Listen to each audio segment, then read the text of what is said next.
Hello everyone! Narito na tayo sa English lesson number 29 na pinamagatan natin na agent nouns. Yung mga agent nouns, ito yung mga pangalan ng mga salita na sinasagot yung tanong na sino ang gumawa. Okay? Sino ang gumawa? Halimbawa niyan ay meron kang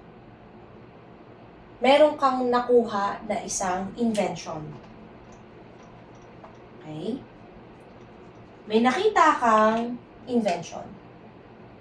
Tinanong mo ngayon, o may nakuha kang isang bagay na ginawa. Okay? Yan. May nakita ka na isang bagay na ginawa para sa'yo.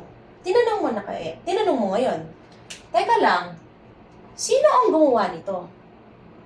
Ang sagot ngayon ng tinanungan mo, ang gumawa niyan ay yung creator.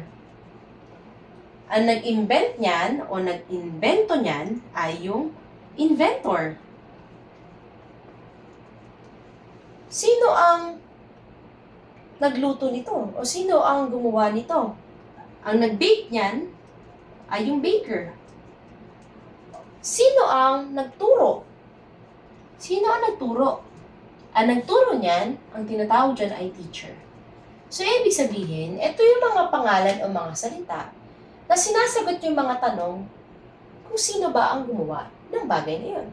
Sino ang nagtuturo? Ang tawag sa nagtuturo ay teacher.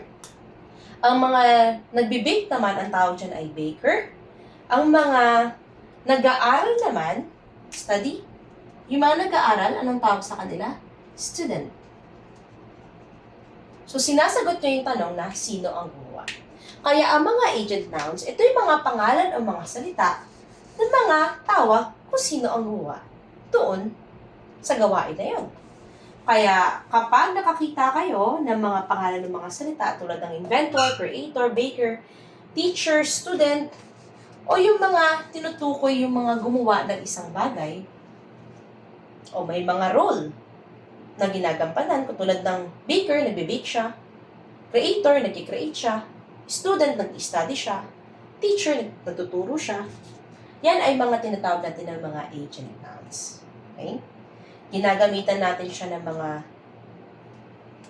pang-dagdag. Yari yan. OR, ER, yan, ER. Mga pandugtong para yung invent, yung nag-imbento, kung sino ang gumawa ng nag-imbento, dadagdagan mo lang siya ng OR, yan ay agent nouns na. O yung tinutukoy mo na kung sino yung gumawa o sino yung nag-iimbento ng gawa na yun. Kapag nilagyan mo siya ng OR, yung invent, ulitin ko, ito ay hindi agent noun.